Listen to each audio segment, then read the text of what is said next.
Oi, meu nome é Thalita e você está ouvindo São Paulo Isolada. Meu nome é Thalita, eu tenho 31 anos, sou casada, acabei de ter uma filha, de 5 meses, a Helena. Sou formada em gestão de RH, estou em licença maternidade no momento. Moro em São Bernardo do Campo, São Paulo. Moro aqui há apenas 2 anos, é um lugar que eu gosto bastante.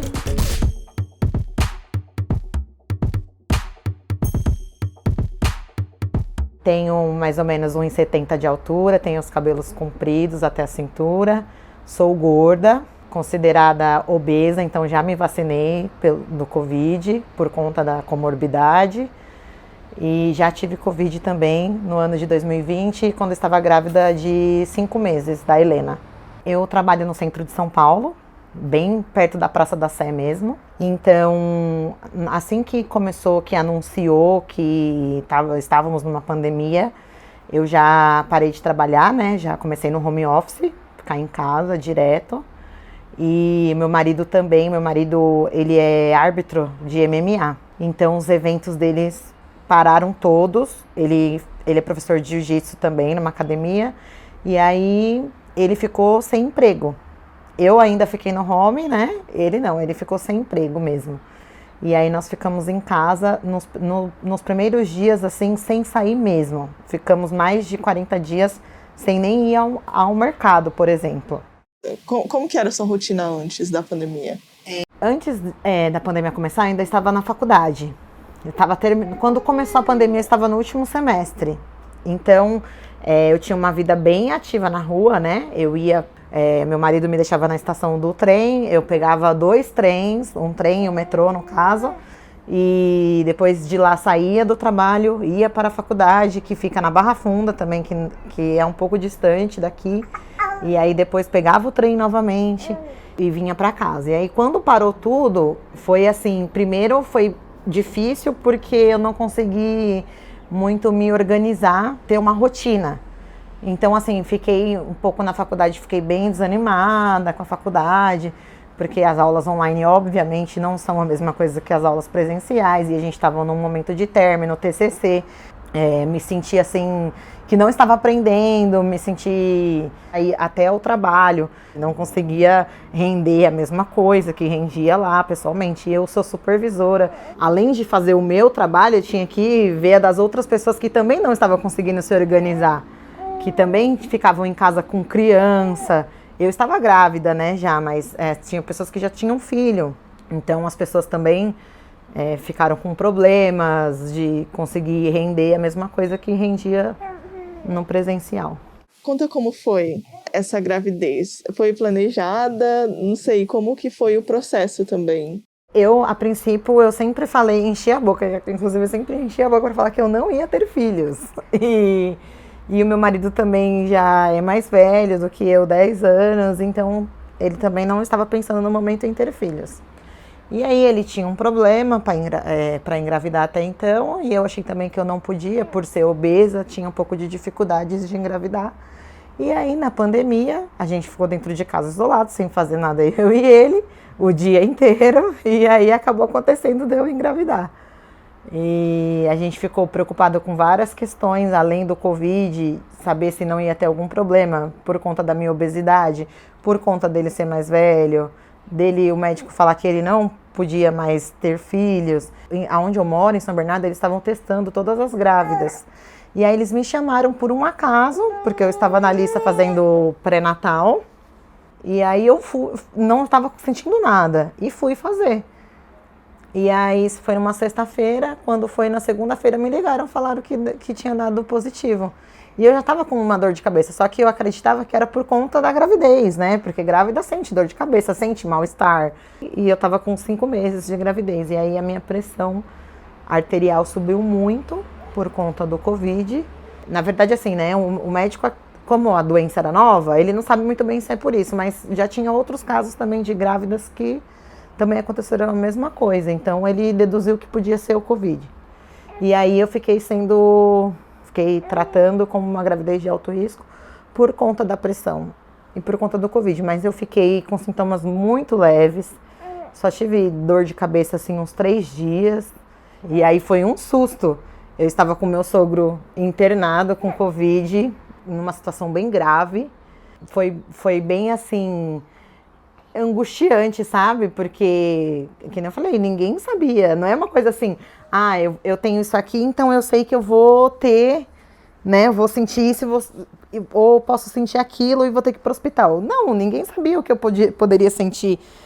Sentir alguma coisa. Será que é do Covid? Será que é da gravidez? Até a mesma da gravidez, porque eu não sabia muita coisa. Eu nunca fui mãe.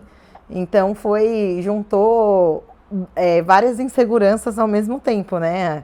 O medo da gravidez e o medo do Covid. Então foi bem tenso. Você ia no médico? Você tinha medo de ir no médico? E tinha algum processo de você ser atendida à distância? Até eu ter o Covid, eu ia uma vez por mês, né, fazer o pré-natal. E tinha um atendimento pelo SUS mesmo, pelo WhatsApp. Eles começaram a alternar uma consulta presencial, uma consulta online. Só que a partir do momento que eu tive Covid, que eu fiquei com pressão alta e aí minha gravidez foi considerada de alto risco, eu comecei a tratar em outro lugar, que é um lugar onde trata só gestações de alto risco. Então eu tinha que ir até lá. Tinha bastante medo de ir, sim, até porque não é pertinho da minha casa. E às vezes meu marido estava fazendo algum bico, alguma coisa, eu tinha que ir de Uber, porque não dava para ir andando, né, que não era perto. E aí chegava lá bastante gente, né, porque é pelo SUS e é um lugar de alto risco que atende também mulheres com câncer de mama, câncer de útero, é só atendimento à mulher. Fiz mais ultrassom do que o normal, de uma gravidez, por conta disso, para ver se estava tudo bem com o bebê. Bastante exames, né, para ver se também não desenvolvia diabetes, que geralmente obesas, né, desenvolvem. Um ritual, né, para sair. Então, era máscara, álcool em gel sempre, toda hora passando álcool em gel. Chegava lá, ficava tomando todo cuidado para não pôr a mão em nenhum lugar. As pastas, quando eu voltava, passava álcool em tudo, já tirava a roupa na porta de casa, já jogava na máquina, com bastante medo. Essa foi a sua primeira gravidez, né? Mas sim, como foi esse processo, assim, ficar dentro de casa? Olha, foi bem difícil, porque, que nem eu já falei, eu sou uma pessoa bem ativa, era uma pessoa que gostava bastante de sair, encontrava sempre com as minhas amigas, tenho bastante amigas, que a gente gostava de se encontrar, fazíamos reuniões nas casas das amigas, e a gente fazia bastante encontros, assim, pelo menos um por mês. Então, assim, já tinha aquela carência de amizade por conta de estar isolado, e aí na gravidez você fica muito sensível. Até mesmo em ultrassom, meu marido só foi assistir o meu primeiro ultrassom, já estava com quase 7 meses, porque ele não podia entrar na sala de ultrassom por conta do Covid, só a gestante entrava. Eu não sabia disso. Não entrava o pai, ninguém, né? Não podia ter nenhum acompanhante. Hoje? Não, depois dos 7 meses, como veio uma flexibilização, né? Aí eles começaram a permitir ter o acompanhante. Mas não, antes disso, ele não podia me acompanhar nem nas consultas. Não participava, não sabia o que estava acontecendo, só eu. Então eu tinha que fazer a consulta e aí relatar para ele depois, né? Porque ele queria saber. E aí, o que a médica falou quando eu falava que estava sentindo alguma coisa? Fiquei bastante carente, fiquei bem chateada de não poder ter os meus familiares e minhas amigas por perto, né? Até porque a gente precisa de um apoio emocional já por conta da gravidez. A gravidez deixa a gente, mexe muito com os hormônios, né? Um dia você tá muito alegre, outro dia você tá muito triste, outro dia você tá muito... É tudo, sabe, tudo ao extremo. E o seu marido, ele saía para trabalhar também ou não? Nos primeiros meses não, né? Porque como eu falei, ele ficou sem emprego. E aí depois ele acabou arrumando bicos em outras áreas pra gente poder conseguir manter a casa e pagar nossas contas, né? Ele trabalhou até de ajudante de pedreiro uma época. O que aparecia, ele ia fazer. Então, assim, não tinha muito uma constância. Às vezes ficava um mês sozinha, uma vez ficava um mês inteiro comigo todos os dias em casa.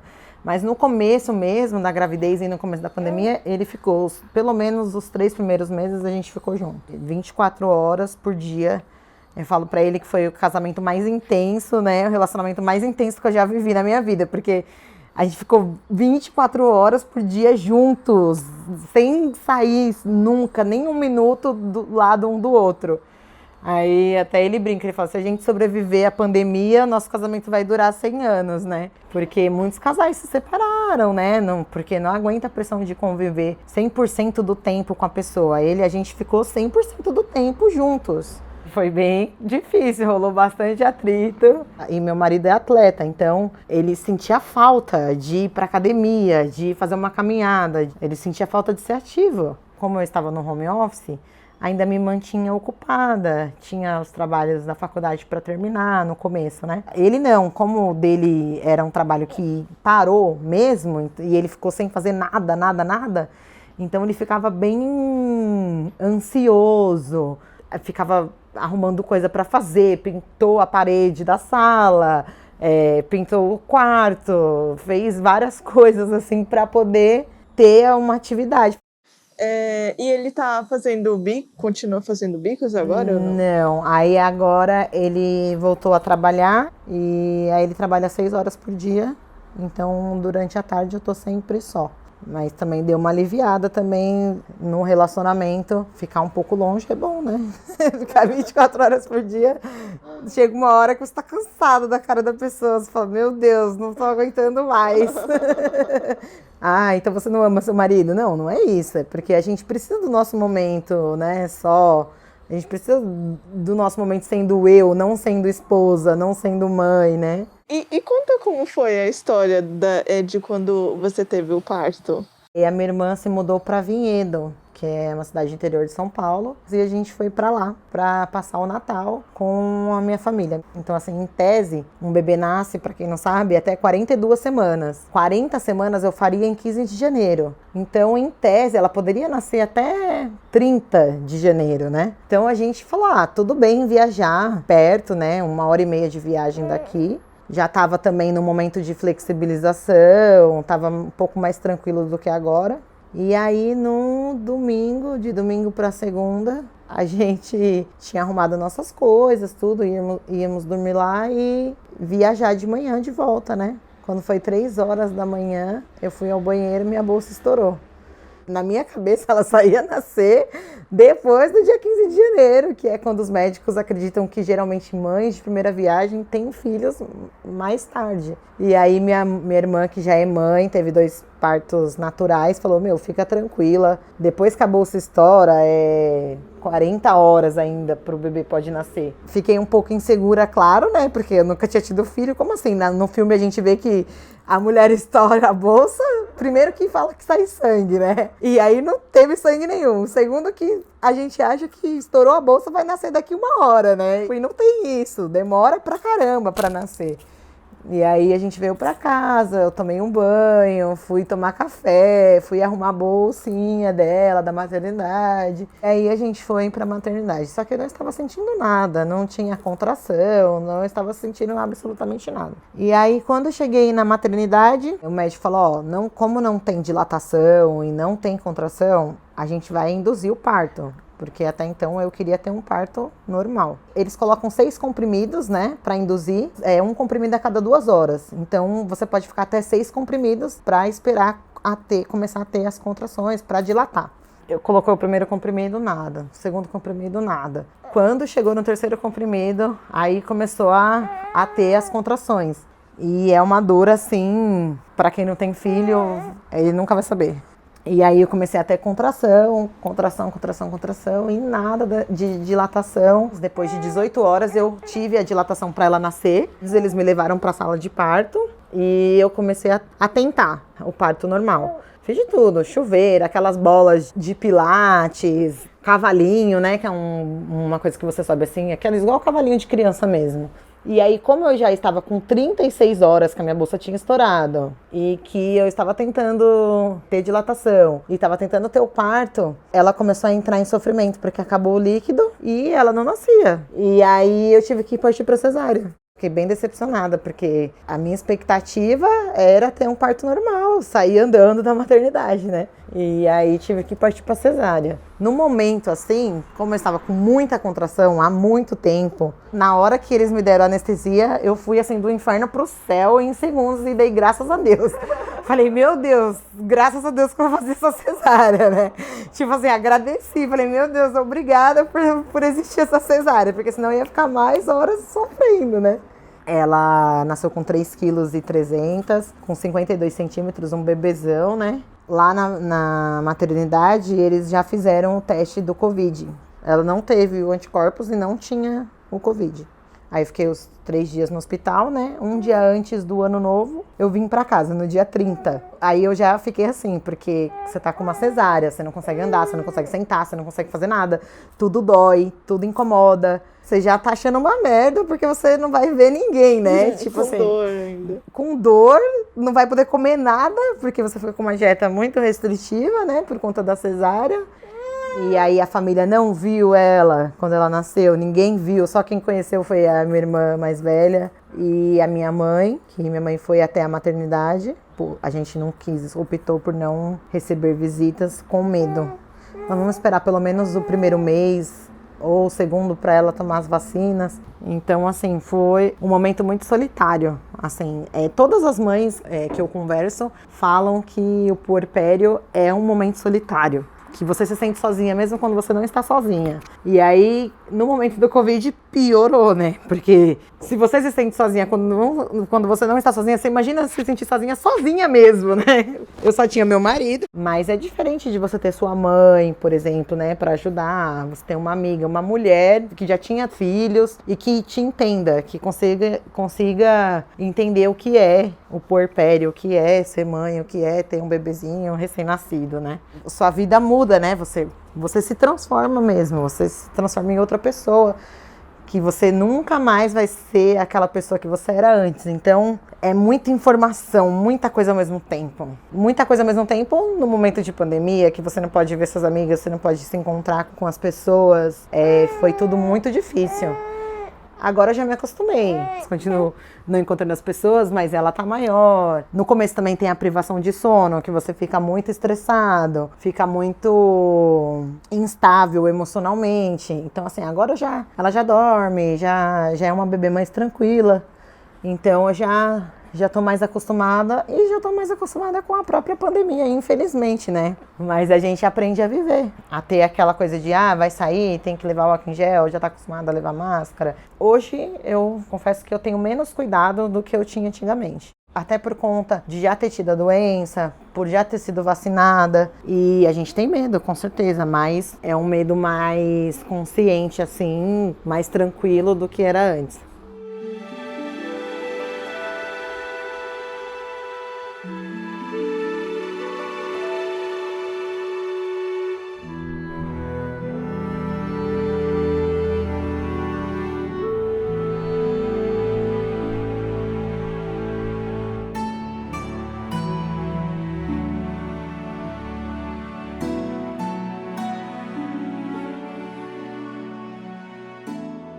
Você tinha comentado que uma amiga sua também teve um filho na pandemia, é isso? Isso, eu tenho 2 amigas e tenho uma cunhada também que teve bebê na pandemia, 2 aqui em São Paulo e uma mora em outro estado, mora na Bahia. Eu vejo assim que foi difícil para todo mundo, né? Inclusive uma delas, o marido dela não participou do parto, ele não pôde acompanhar. E assim, eu fiquei triste por ela, eu chorei por ela. Porque assim, eu tive o meu marido comigo em todo o meu processo e foi muito difícil. E eu falo pro meu marido, se ele não estivesse lá, eu não sei se eu aguentaria, porque ele foi o meu porto seguro, assim, o tempo todo segurou minha mão, o tempo todo me dando aquele suporte emocional. E ela não pôde, ela ficou sozinha, isolada, porque eles não sabiam do risco de Covid e ela estava resfriada e eles não tinham feito o exame nela. Tipo, o exame ia demorar 2 dias para ficar pronto. Quando o seu filho é grande, eu sei disso porque eu conversei com outras amigas, as pessoas esquecem essa dor, as pessoas esquecem esse processo. E aí, como foi muito próximo de mim, minha filha tinha 1 mês quando o bebezinho dela nasceu. Eu fiquei bem chateada por ela, sabe? Eu senti por ela. Então ela tava com um WhatsApp, eu ficava mandando mensagem o tempo todo. Eu passei a madrugada inteira mandando mensagem pra ela, falando, amiga, você vai aguentar, fica tranquila, vai dar tudo certo. E ela falando, eu não vou aguentar, tá muito forte a dor. E ela também teve uma cesárea. E aí ela ficou todo esse processo, a mesma coisa que eu fiquei, só que ela ficou sozinha. E foi a primeira gravidez dela. Dela foi a primeira gravidez também. E aí ela ficou assim, com o emocional bem abalado, né? Por conta disso. E aí tem cesárea, não podia ter acompanhante lá também. Então, assim, como você vai levantar, como você vai cuidar de um bebê se você tá com um corte? Não acredito, é sério? Depois também ela não podia. Não pôde, nem antes, nem durante, nem depois. Meu Deus. E ela ficou 2 dias no hospital, sem suporte da família, nada, nem do esposo, né? No caso dela, namorado, pra cuidar de um bebê, cara. Então você fica pensando. E de primeira viagem, que você fica totalmente perdida, né? Sim, você não sabe como cuidar, né? Você não sabe Você não sabe como amamentar, você não sabe os princípios básicos, né, da maternidade. Então você já tá apavorado por conta disso. Você já tá com seu emocional abalado por conta do medo. E aí você fica com seu emocional abalado por estar sozinha. Por não ter ninguém te acompanhando, não ter ninguém te orientando, falando, não, você tá fazendo certo, você tá fazendo errado. Eu senti por ela, sabe? Fiquei chateada mesmo.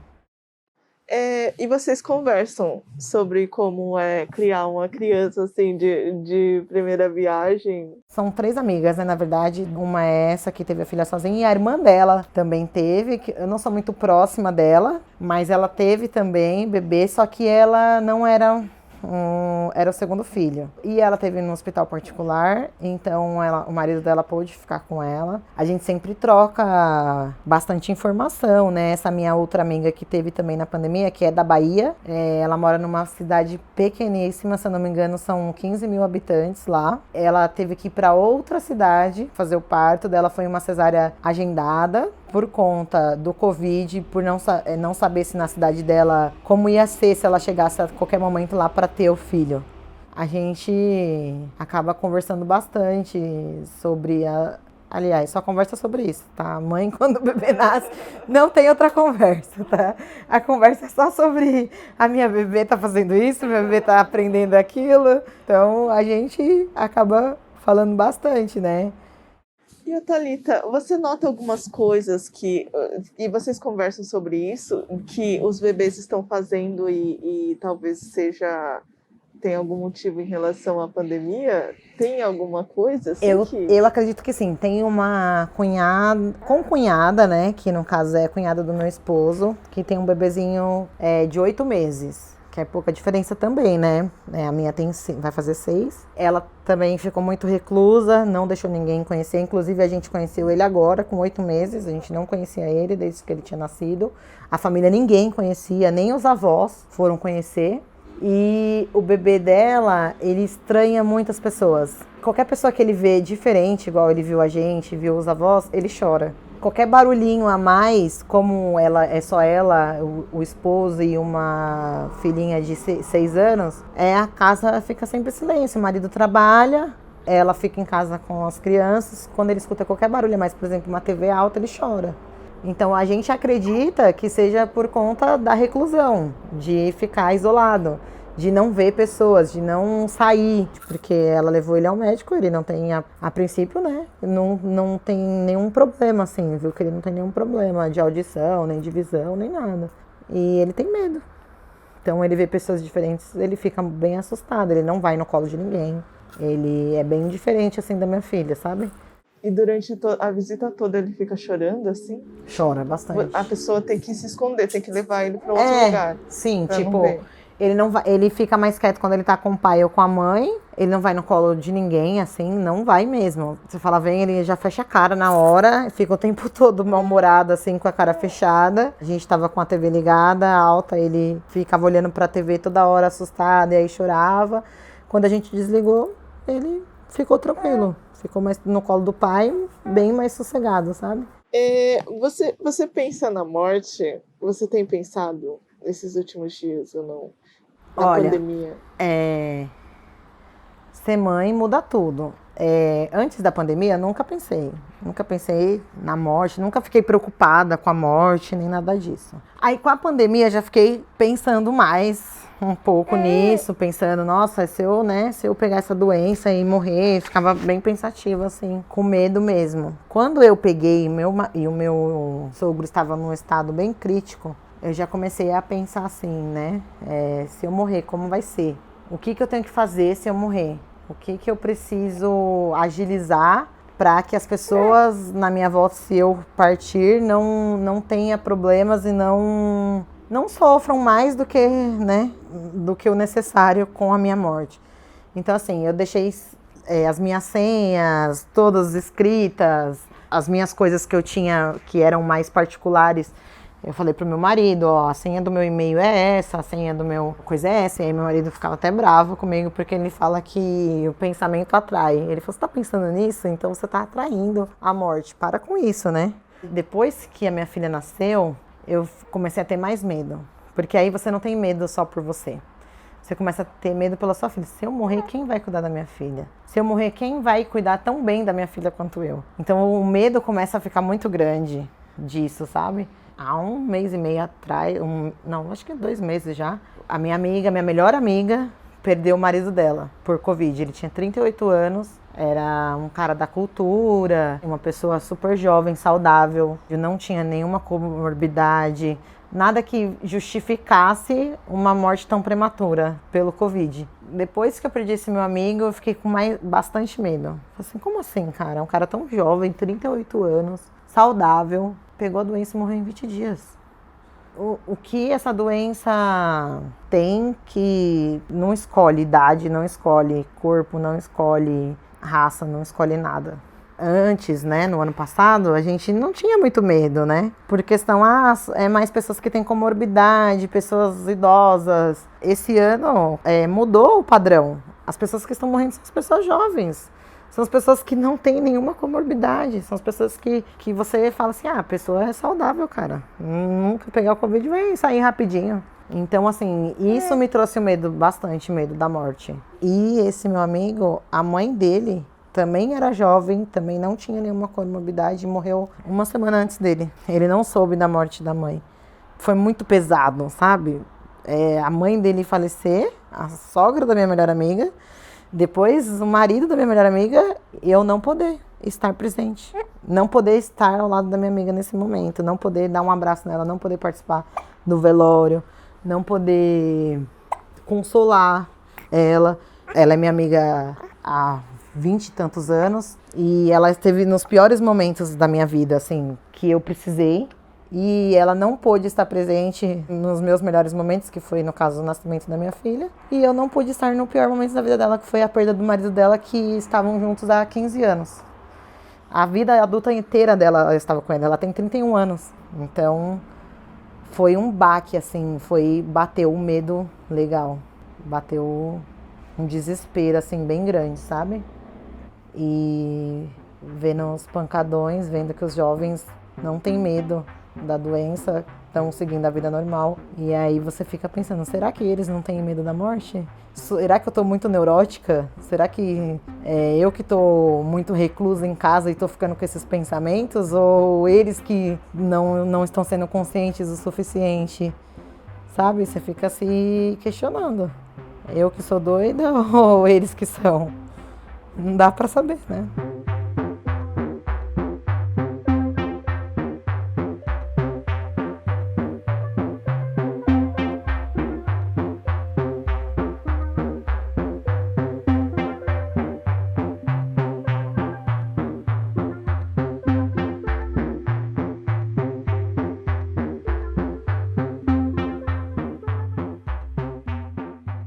Como foi para você se vacinar?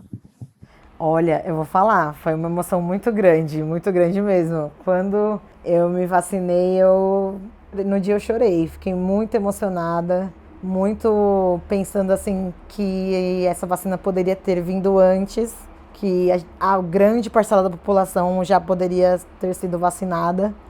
Então, assim, você se vacinar sabendo que muitas pessoas morreram e não tiveram isso, para mim foi uma emoção muito grande. Eu filmei, eu eu fiz festa, eu escrevi no meu carro, eu fui vacinada. Tipo assim, foi uma emoção muito grande, eu fiquei muito feliz. E como que você enxerga esse Brasil pós-pandemia? Eu acho que, assim, primeiro que vai demorar muito pra gente sair disso ainda. Eu acredito que em 2022 a gente ainda vai estar com esse problema. Assim, muitas coisas até que melhorou. Essa questão do home office, por exemplo, há muitas empresas, né, reviram que pode ser bom você trabalhar no home office. As coisas na internet evoluíram muito. Não pode falar que também foi tudo ruim. Tudo é aprendizado, né, na nossa vida. Então, eu acredito que muitas coisas melhoraram sim e vão continuar depois da pandemia. Só que eu acho que assim, que no dia que liberar mesmo, se as pessoas já estão fazendo festa agora que não está liberado, no dia que liberar, eu acho que vai ser tipo Copa do Mundo, sabe? As pessoas vão fazer festa atrás de festa e eu tenho um pouco de medo disso, porque eu não sei se a galera sabe, mas tipo, a vacina não vai durar muito tempo. Vai ser tipo igual a gripe, a gente tem que tomar todos os anos. Será que o governo vai ter condições de vacinar todo mundo, todos os anos? Até quando essa doença vai? Então, assim, a gente ainda não sabe. Se países que meio que já saíram da pandemia e já estavam já com o pé para fora e tiveram que recuar, e imagina o Brasil que ainda nem conseguiu vacinar todo mundo. Vai ser um país muito diferente, vai demorar anos e anos e anos para a gente se recuperar economicamente. A gente já não estava numa época boa, né? A gente já não estava numa economia muito boa e piorou 1000 vezes. Até eu mesmo sou um exemplo disso. A minha vida financeira mudou completamente por conta do Covid, né? Pelo trabalho do meu marido. A gente tinha uma renda muito maior do que a gente tem hoje. Por conta disso, os eventos, o futebol voltou, mas o MMA não. Não tá tendo evento para ir arbitrar. Aqui no meu bairro, você anda, eu moro no centrinho do meu bairro, então tem muito comércio. A cada 10 lojas que tinha, você pode ver que metade fechou. E eu não acho que quando a pandemia acabar, falar que pode reabrir o comércio, que eles vão reabrir. Eles não vão conseguir. Eles quebraram, eles fecharam as portas. Então, assim, eu enxergo pós-pandemia ainda bem difícil. E, infelizmente, isso vai perdurar por muito tempo. Se países de primeiro mundo não estão conseguindo se recuperar, imagina a gente, onde grande parcela da população passa fome. Então, eu acho que vai ser mais difícil até do que está sendo hoje. Acho que vai ser bem complicado. E como que você avalia as autoridades lidando com a pandemia? Isso é o governo federal e estadual também? Eu não posso nem falar muito, né? Porque tem condições de ser avaliado esse governo, cara? Para mim, eles foram totalmente omissos, escrotos, para não falar outra coisa. Foram totalmente irresponsáveis em não aceitar a vacina antes, em não procurar saber, em governo federal receitar cloroquina sem nenhum embasamento científico, não apoiar a ciência. Muita coisa errada junta. Então, assim, eu acho muito complicado, porque ficou nessa briga entre governo federal e estadual, porque um queria fazer marketing, que tinha conseguido a vacina, o outro não queria vacina de nenhum jeito, ficou querendo receitar tratamento precoce, que não existe. Eu acho que muitas mortes deveriam cair sobre os ombros deles, sabe? Tudo poderia ter sido muito menos pior, sabe? É um absurdo você pensar que as pessoas morreram por falta de oxigênio. Tipo, por uma irresponsabilidade, por uma falta de logística, por uma falta de um monte de coisas que o governo foi omisso, que o governo fechou os olhos.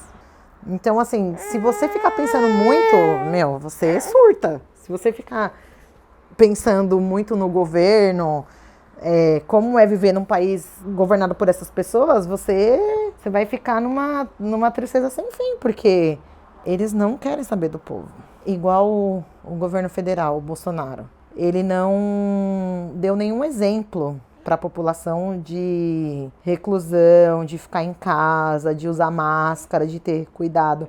Porque se ele ficar doente, para ele vai ter o melhor hospital. E fala assim, mas o Covid não escolhe, como eu disse anteriormente. Ok, o Covid não escolhe, só que se você tem um apoio, se você tem condições, a sua probabilidade de não morrer é muito maior. Aonde mais morreu gente? Na Brasilândia, que é um dos bairros mais pobres de São Paulo. Então, é nítido, só não vê quem não quer, que a desigualdade social contou muito mais para a morte do que qualquer outra coisa. Então, assim, é triste você pensar que muita gente morreu por causa do governo, por não ter acesso à saúde, por não ter acesso a um monte de coisa que a gente deveria ter. A gente tem um dos melhores planos de saúde de graça, que é o SUS. A gente tem as maiores campanhas de vacinação do mundo. Cara, a gente vacina aí gripe, a gente erradicou sarampo, a gente erradicou um monte de doença que tinha aqui por conta de vacinação. E hoje em dia a gente tá com um governo que diz não à vacina. O que você vai falar com um governo genocida desse? É só isso, o governo genocida. Aí a pessoa acha que só porque você falar isso você é de esquerda. Você é petista por causa disso. Não, eu não sou petista. Eu não sou. Não existe só o PT de esquerda, as pessoas têm que saber disso, porque as pessoas acham que se você é de esquerda, você é petista. E mesmo que eu não fosse de esquerda, mesmo que eu fosse de direita, isso tá certo? Isso tá acontecendo? Você acha que essa extrema direita tá certa? De não aceitar vacina, de não acreditar na ciência? Pra mim já bate a revolta, sabe? Se quiser ficar aqui no podcast falando 2 horas mal, eu consigo falar numa boa, sabe? Consigo falar por que eu odeio esse governo numa boa, por que eu reprovo, porque eu acho escroto, porque eu acho errado. Você quer falar também no podcast? O que você tá querendo? O que você quer? Eu digo fora, você diz Bolsonaro. Eu digo fora, você diz Bolsonaro. A cara dela. Thalita, o que você quer pro futuro do país? Primeiro que acabe a pandemia, obviamente. Eu espero que a gente consiga sair dessa, que parem de morrer pessoas, né? Que a gente consiga se recuperar economicamente, que as pessoas parem de passar fome, que tenha emprego para todo mundo, empregos dignos, porque até agora na pandemia surgem empregos, e os que surgem são pessoas que também muitas vezes abusam por saber que não tem emprego, querem pagar um mínimo, um salário que não condiz com a realidade do nosso país, não condiz com a realidade do nosso estado.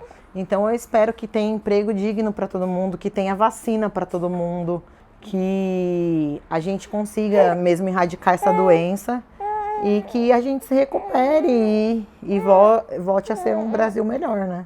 Que volte a ser um país em ascensão como a gente já foi e que cresça economicamente rápido para que a desigualdade social, que é o mal da nossa sociedade, diminua e todo mundo consiga viver, porque muita gente hoje sobrevive, né? Só mais um dia.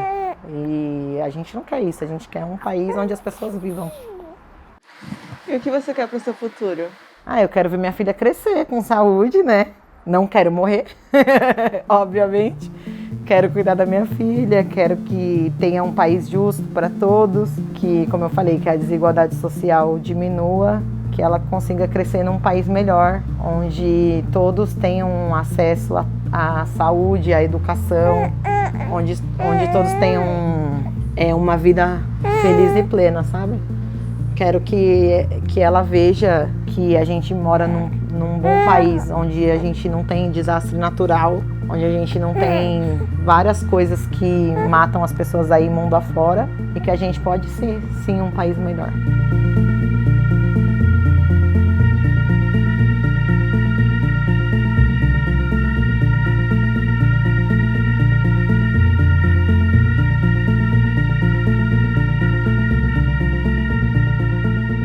O podcast São Paulo Isolada é um projeto independente criado por mim, Isabela Yoshimura. Veja mais fotos no nosso Instagram e também no nosso site, o saopauloisolada.com.br. Lá você vai encontrar essa conversa transcrita e também vai poder assinar a nossa newsletter com dicas do que fazer nesse período de pandemia.